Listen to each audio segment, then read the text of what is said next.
तो देखा आपने किस तरह से नए नए पैतरे अपनाए जा रहे हैं बिल्डर्स के द्वारा लोगों को बेवकूफ बनाने के लिए, और किस तरह से हो रहा है आम आदमी के भरोसे का कत्ल। ये बड़ा ही गंभीर मुद्दा है। इस मुद्दे पर चर्चा आज हम करेंगे। स्टूडियो में इस वक्त हमारे साथ मौजूद हैं हिमांशु राय जी, जो एडवोकेट हैं बाय प्रोफेशन। हिमांशु जी, बहुत बहुत स्वागत है आपका हमारी इस खास पेशकश में। और साथ ही हमारे साथ पंडित राजेश दुबे जी भी जुड़े हैं। दुबे जी सदस्य हैं सर्वधर्म हाउसिंग सोसाइटी के, और साथ ही साथ भुक्तभोगी भी हैं, क्योंकि यहाँ पे उन्होंने प्लॉट खरीदा था लेकिन अब उनके हाथ कुछ नहीं आ रहा है। आपका भी दुबे जी बहुत बहुत स्वागत। नमस्कार। 94 से भी अगर हम मान ले तो हम कह सकते हैं कि 17-18 साल हो गए जब से ये लड़ाई चल रही है, ये मुहिम चल रही है, लेकिन कोई न्याय यहाँ तक अभी नहीं मिल पाया है लोगों को। वकील साहब, आपसे मैं जानना चाहूंगी, 17-18 साल हो गए हैं, ये बात ही ये कहने के लिए काफी है कि नियम कायदों का उल्लंघन हुआ है, वायलेशंस हुए हैं। आपसे एक एक करके मैं चर्चा करूंगी। सबसे पहले आपसे बात कर लूं कि हाउसिंग सोसाइटी के नाम पे जो भूमि रजिस्टर्ड करवाई जाती है वो क्या किसी बाहरी व्यक्ति को बेची जा सकती है? क्योंकि इस केस में यही हुआ है। क्या ये वायलेशन नहीं है? बिल्कुल वायलेशन है। सहकारी समिति जो भी भूमि खरीदती है वह भूमि सहकारी समिति के सदस्यों को भूखंड आवंटित करने के लिए ही दिए जाती है जी। और इसीलिए उसको धारा 20 नगर भूमि सीमा अधिनियम के अंतर्गत छूट मिलती है कि वो जो भूमि है वो भूमि अपने सदस्यों को ही आवंटित करेगी। जी बिल्कुल, और ये वो भूमि है जिस पर बुकिंग चार्जेस, डेवलपमेंटल चार्जेस तक लोगों ने दिए हैं। बिल्कुल, तो वो सोसाइटी किसी दूसरे व्यक्ति को बेच ही नहीं सकती। यदि सोसाइटी को वो बेचना है वो भूमि, तो उसके लिए आवश्यक है कि वह रजिस्ट्रार सहकारी संस्थाएं से ये अनुमति ले। तो बिना अनुमति लिए वो जमीन नहीं बेची जा सकती। वॉयलेशन हुआ है, ये बात साफ है, आप भी ये कह रहे हैं, लेकिन वॉयलेशन जब होता है तब उस पर कार्रवाई भी तो होनी चाहिए। बिल्कुल। इस पर कौन कौन सी धाराएं बनती हैं?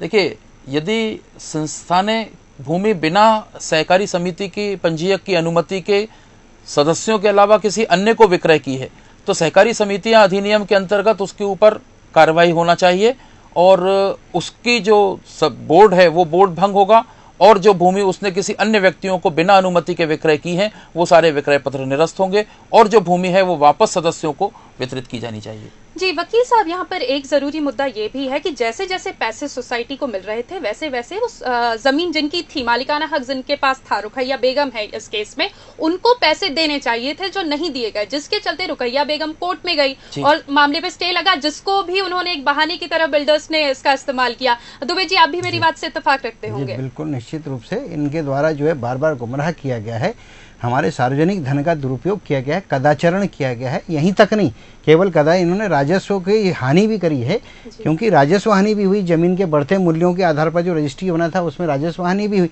सबसे बड़ी बात तो ये है कि जब जब किसी कॉलोनी का विकास किया जाता है या किसी भी क्षेत्र का विकास किया जाता है, सबसे पहले वहाँ से जो गंदा पानी निकास के लिए जो एक योजना से बनाई जाती है वो चरणबद्ध में सर्वप्रथम इस पर गौर किया जाता है कि कहाँ पर पृथ्वी का ढलान है और कहाँ से नाले के माध्यम से पानी निकलेगा।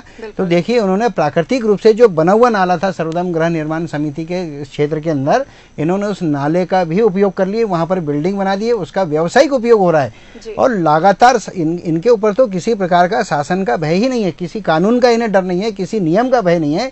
यदि हम बात करते हैं तो कहते हैं नाला तो इतना चौड़ा हो ही नहीं सकता, नाला तो हम गहरा करके भी पानी निकालेंगे। सवाल यहाँ पानी निकलने का नहीं है, सवाल यह है कि जो शासकीय भूमि के अंतर्गत माने गए हैं नाले, उन नालों के ऊपर यदि आप अवैध रूप से निर्माण कार्य करते हैं तो ये तो बड़ा आपराधिक कृत्य है और ऐसे आपराधिक कृत्य के लिए अलग से इनके ऊपर धाराएं लगाई जाना चाहिए और इसको शासन को संज्ञान में लेना चाहिए। जैसे कि हमने विगत कुछ वर्षों में देखे थे, अचानक जब बहुत बाढ़ आई थी तो भोपाल शहर पानी में डूब गया था। केवल उसका कारण यह था कि जितने इस प्रकार के सहकारी समिति और बिल्डर जो थे, इन्होंने कई नालों को पाट दिए थे और उसकी वजह से आज हमारे शहर में एक जन सामान्य को परेशान होने वाली बात खड़ी हो गई है कि जब कभी तेज बरसात होती है तो हमारे यहाँ पर पानी भर जाता है। तो सबसे पहले तो नाले पे बने जो कंस्ट्रक्शन है उनको भी हटाना चाहिए और इसके ऊपर सख्त से सख्त नियम के आधार पर, कानून के आधार पर कार्रवाई की जाना चाहिए। जी बिल्कुल।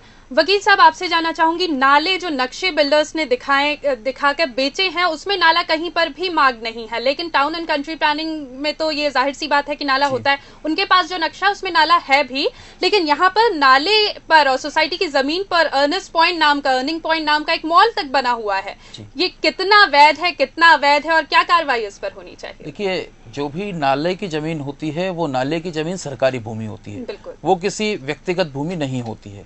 और यदि नाले को जब तक कि आप सरकार से अनुमति लेकर चैनलाइज ना करें, जब तक कि नाले को डाइवर्ट ना करें आपकी जमीन से और उस नाले को सही तरीके से डेवलप ना करें, तब तक आप उस नाले की भूमि के ऊपर कोई भी निर्माण कार्य नहीं कर सकते। होता तो वो नाला होता, लेकिन वो नाला सड़क पे आके खत्म भी हो गया। यदि नाले को डाइवर्ट किया होता तो निश्चित रूप से जो समिति की भूमि है, उस समिति की अन्य भूमि के ऊपर से उस नाले को लगाया जाता और सरकार से अनुमति प्राप्त करके जो नाले की भूमि वो सरकार समिति के पास में विधिवत रूप से आती।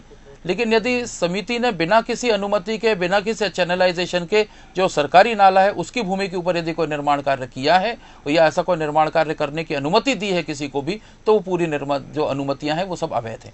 तो और वो जो भूमि है वो भूमि सरकार की ही मानी जाएगी। सरकार को उस भूमि को अधिग्रहित करना चाहिए। जी, करना चाहिए, लेकिन कोई कार्रवाई यहाँ पर नहीं की जा रही है।